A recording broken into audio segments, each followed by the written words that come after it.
ایک جنگ ہوئی ہے یرموک، جس میں روم کی طاقت ٹوٹ گئی. اس میں 3 لاکھ تھے رومی، 30,000 تھے صحابہ تابعین. رومیوں کے لشکر میں 60,000 عرب تھے. تو ایک دن رومیوں کے سردار نے کہا کہ آج صرف عرب نکلیں تاکہ یہ لوہا لوہے سے ٹکرائے.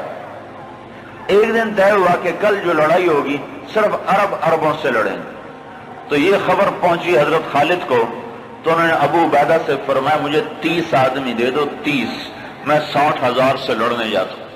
ابو سفیان کہنے لگے مذاق کر رہے ہو؟ کہ نہیں مذاق نہیں کر رہا ہوں.